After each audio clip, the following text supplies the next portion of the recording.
Cantares capítulo 1, versículo 6, fala: me puseram por guarda de vinha, e a vinha que me pertence eu não guardei.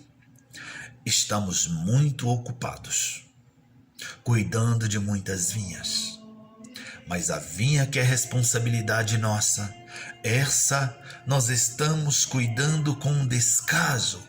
Não estamos investindo, cuidando da nossa vinha como deveríamos cuidar. Qual é a minha vinha? Qual é a tua vinha? A minha vinha é a minha casa, é a minha família. Eu preciso cuidar desta vinha. Eu quero compartilhar com você uma reportagem da Veja. Um sociólogo afirmou que o Brasil se tornou um dos países mais violentos do mundo. E ele diz que a pobreza não é o grande responsável por este quadro caótico e vergonhoso. O grande problema é a desagregação familiar. A família deixou de ser o ambiente gerador de valores, formador de estruturas emocionais, psíquicas, afetivas. Existe família hoje que vive em guerra, família que vive é pai contra filho, filho contra pai, esposo contra esposa, esposa contra esposo ou vice-versa. Está uma desordem. Isso não é bom. Precisamos cuidar mais da nossa casa, precisamos cuidar dos nossos filhos, precisamos investir na nossa vinha, precisamos cuidar da nossa vinha, porque foi confiada a nós. Os lares estão em guerra, divórcios e mais divórcios. É preciso olhar para dentro da nossa casa e ver o que está acontecendo com a nossa vinha. E precisamos cuidar desta vinha, porque foi confiada a nós. E um dia, aquele que nos confiou vai falar: o que você fez com a tua vinha? Eu deixei terminar no divórcio. Eu deixei acabar em divórcio. Será que ele vai te aplaudir? Ou você será destruído assim como a sua vinha foi destruída? Malaquias capítulo 6, capítulo 4, versículo 6 fala: ele converterá o coração dos pais aos filhos e o coração dos filhos aos pais. Ele converterá, para que eu não venha e fira a terra com maldição. A terra está sendo amaldiçoada porque a família está sendo destruída. Deus estabeleceu a família é um projeto de Deus. Nós, pai, precisamos cuidar, amar, proteger a nossa vinha, cuidar dos nossos filhos, o que nossos filhos estão fazendo, por onde estão andando, com quem andam. Nós não estamos preocupados com isso. Antigamente, o lugar mais seguro em um lar, em uma casa, era o quarto. O pai e a mãe sabiam que o filho estava no quarto, o pai sabia que o filho estava em segurança, mas hoje se tornou o lugar mais perigoso, porque o filho está no quarto, com um celular na mão, conectado à internet. Ele não está sozinho, mas ele está conectado ao mundo. O mundo inteiro está com ele. Então, isso é perigoso. Precisamos saber o que está acontecendo com nossos filhos. Quando eu começo a ler 2 Samuel 18, eu vejo Davi um rei exemplar, um guerreiro exemplar, mas eu vejo um pai fracassado. Eu vejo um péssimo pai. Até que tinha, cheio de boas intenções, Davi tinha.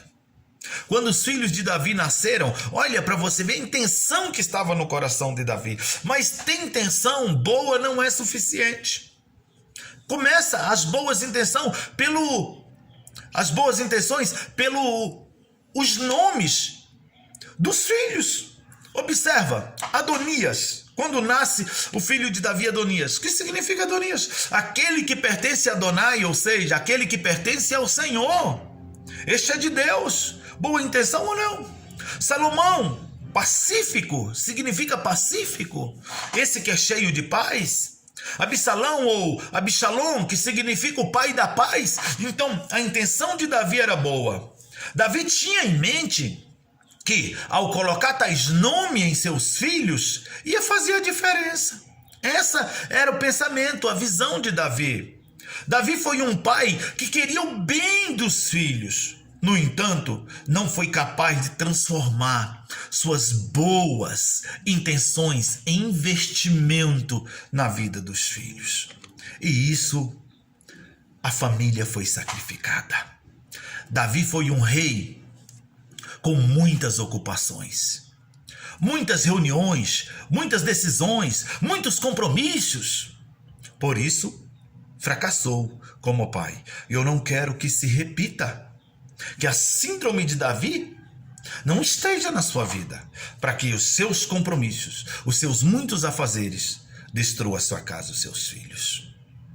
Davi estava em todas as guerras de Israel, mas se ausentou dos conflitos dos filhos, deixou para segundo plano as guerras internas dos filhos. Absalão tinha tudo: dinheiro, castelo, casas, prestígio, posição social, status, era bonito. A Bíblia diz que ele era um dos mais bonitos daquela geração. A Bíblia fala que ele era perfeito, ele era bonito. Se a gente ler 2 Samuel, capítulo 14, 25, a gente vai ver isso. Mas não tinha um pai presente. Ele queria, era tudo o que ele queria, um pai. Absalão não tinha presença de Davi. Não tinha uma família estruturada, porque Davi estava cuidando demais de outras vinhas. Absalão não queria um rei, ele queria um pai. É isso que ele precisava. E esse pai estava envolvido nos problemas de Israel, nas vinhas alheias.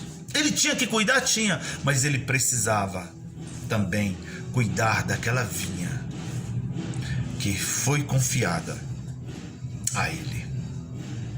Os grandes problemas de Davi eram na área familiar. Davi era um pai ausente, era um rei excelente, era um guerreiro excelente. Sabe o que eu entendo com a história de Davi? Os filhos podem ter tudo, mas nunca, nada substitui a presença dos pais. Não é presente, não é viagem, não. Pode ter tudo. Frequentar ambientes interessantes, fazer boas viagens, ter grandes amigos, mas a presença do pai é o diferencial. A presença da família vai diferenciar o sucesso desse moço, desta moça. Os pais não podem transferir responsabilidades que são intransferíveis. O Davi transferiu. O que o Davi fez? O Davi pegou e colocou o filho para morar com o avô. Se a gente lê, ele transfere a sua responsabilidade para o avô de Absalão. 2 Samuel 13, 37 ao 39, se não estou enganado. E eu te pergunto, para quem você está transferindo a responsabilidade de pai? Para quem você está transferindo essa responsabilidade de, para cuidar do seu filho, para educar o seu filho? Para quem? Quem está pegando esta responsabilidade? Será que você está transferindo para senhora internet? Para Disney? Algum programa animado da televisão? Será que, para quem você está transferindo esta responsabilidade? Lucas Neto, Felipe Neto? Quem é que está assumindo este papel? Você tem que entender que esta responsabilidade de pai, ela é sua e é intransferível. Não é avô, não é avó, não é tio, não é viagem, não é celular caro, Não é carro, não é passeio. O teu filho precisa de você. E é isso que eu tenho visto hoje, que a síndrome de Davi está impregnada em muitos pais. A Bíblia diz: inculca o teu filho com a palavra, inculca, ensina o teu filho. Isso é para você, sacerdote da família, sacerdote do lar. Não é o avô, não é o tio, não é o padrasto, é você. Não é viagem, não é Felipe Neto, não é internet, não é presente caro, não é creche, não é escola, não é universidade, é responsabilidade sua. Não deixe de confrontar o seu filho com as verdades da Bíblia. A Bíblia diz que quando você ensina o filho com a palavra, quando ele cresce, ele não desvia. Ele não vai afastar dos caminhos do Senhor. Provérbios 22:6. Ensina o teu filho o caminho que deve andar. Quando ele crescer, jamais irá desviar. Então isso é uma função do pai, esse ensinamento. Faça da sua casa, nós como pai precisamos ter esse entendimento, fazer do nosso lar o maior campo missionário. Davi, ele fracassou como pai. Davi foi bem sucedido como rei. Davi foi exemplar, um exemplar nas conquistas, nas vitórias, mas perdeu para os conflitos familiares. Perdeu os filhos. Isso como é triste. Na história de Israel, nunca houve um rei para acumular tantas vitórias como Davi. Nunca houve. Davi venceu todas as guerras de Israel que ele enfrentou durante todo o seu reino. Perdeu apenas uma guerra. Perdeu a batalha familiar. Ou seja, foi um grande derrotado. Porque nada vale o sacrifício da família. Foi um vencedor? Foi. Guerreiro honrado ainda moço. A gente sabe a história lá, segundo 1 Samuel 17, quando ele enfrentou Golias. Enfrentou o urso, o leão, ainda moço. Servo fiel e temente, a gente vê o relato dele. Rei exemplar. 2 Samuel capítulo 8:15 vai falar que ele é um rei de excelência. Ele fracassou como pai. Mas eu quero, para terminar, trazer algumas razões pelas quais Davi fracassou como pai. Algumas razões. Primeiro, o que levou o seu fracasso? Falta de tempo. Foi a primeira razão. Ele era um rei muito ocupado. Não tinha tempo para os filhos. E às vezes cometemos esse mesmo erro. Ocupamos demais, cuidamos demais de outras vinhas, de outras coisas. Esquecemos da nossa vinha. Quantas vezes criamos tempo para outras coisas e não criamos tempo para nossos filhos, para nossa família. Se a gente vê o quanto ele era ocupado, ele sempre está nas guerras. Segunda razão pela qual ele fracassou como pai: transferência de responsabilidade. Eu já falei isso. 2 Samuel 13, 37 e 38, Absalão ele vai morar com o avô, então vai resolver o problema. Transferir responsabilidade é deixar a criança o tempo todo sendo educada por outros. Vou deixar meu filho, minha filha na televisão, vou deixar na internet, porque assim me sobra tempo para fazer as coisas. E você não sabe com quem o seu filho está relacionando na rede social, com quem ele está, o que ele está fazendo na internet. Então, não transfira aquilo que é intransferível, que é a sua responsabilidade. Seu filho é a sua herança. E outra falha de Davi, cegueira familiar. Como assim? Absalão estava odiando Aminon e Davi não via, Davi não sabia. Existem pais que estão cegos em relação aos filhos, não corrige e sempre o filho do outro é o errado, é o capetinho, o dele é o santinho. Davi não puniu Aminon, ele deixou Aminon ficar à vontade. Sabe o que é isso? Deixar Aminon à vontade é quando o seu filho chega com um brinquedinho que você não sabe a origem, é quando ele chega com a caneta que ele pegou na escola, um lápis, uma borracha, e você não sabe quem deu, como ele conseguiu. Você acha normal? Você está criando um Aminon que quando amadurecer, quando envelhecer, vai te dar problema. Vai ser problema. Então, cuidado com a cegueira familiar. Se existe Aminon na tua casa, você precisa estar atento e ajudar Aminon a vencer esse espírito que tem tentado destruir. E outra falha de Davi, o ressentimento familiar.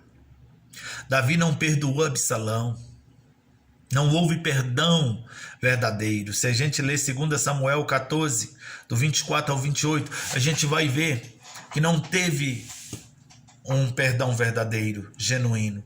Ressentimento familiar. E não é assim que Davi tinha aprendido. Davi sabia que o perdão era o caminho. Se a gente ver relato lá do início, a gente vai ver Deus unindo Jacó e Esaú através do perdão. E Davi não conseguiu perdoar o próprio filho. Davi ele tinha que passar fé para o filho. Davi tinha que passar Deus para o filho, porque Davi conhecia Deus. Davi sabia quem era Deus. Davi sabia como foi a sua unção, mas ele não passou isso para o filho. Ele deixou o ódio, a tristeza falar mais alto. E muitos erros ele cometeu. Absalão tinha 16 anos. Quando Davi teve um caso com Betseba. Na verdade, Absalão realizou o julgamento de Deus 47 anos mais tarde. Absalão agora 63 anos, Davi 83. Se a gente ler 2 Samuel 12, do 11, 16, e a gente leu o capítulo 22, a gente vai ver o que aconteceu nessa história de Absalão, Davi, como foi terrível o final dessa história. Por quê? Porque Davi, ele simplesmente permitiu que o ressentimento, que a amargura, que a falta de perdão, que a falta de humildade para reconhecer o erro, ele permitiu que tudo isso lhe dominasse. Resultados desse homem que foi excelente rei, que foi brilhante guerreiro, mas que fracassou como pai. Qual foi o resultado? Ele teve de deixar o seu trono para poupar sua cidade. 2 Samuel 15, 6 e 14. Ele tem que ir embora, porque senão a cidade seria destruída. Ele foi de uma forma vergonhosa que esse rei terminou. Ele suportou vergonha e repreensão dos seus inimigos. Se a gente lê 2 Samuel 16, 5 ao 11. Foi uma consequência atrás da outra. Acima de tudo, Davi perdeu seu filho. Ele perdeu Absalão.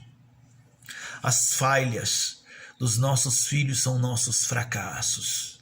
O sucesso dos nossos filhos são nossos sucessos. As falhas de Absalão foi o fracasso de Davi. E ele sofreu amargamente. Porque quando Absalão morre, Davi fica desesperado. Ele fica de forma inconsolável, andando de um lado para outro e dizendo: meu filho Absalão, meu filho Absalão, meu filho Absalão. Ele sofreu muito. Ufa, como é triste essa história. Como é doído ver a história, o relato de um rei tão brilhante ter um final tão horrível. Por quê? Simplesmente por omitir a sua função de cuidar da sua vinha. Pode cuidar de quantas vinhas você quiser, ajudar quantas famílias você quiser, mas não se esqueça de ajudar a sua vinha. A sua família vem primeiro. Que o Deus eterno te abençoe. Feliz Dia dos Pais.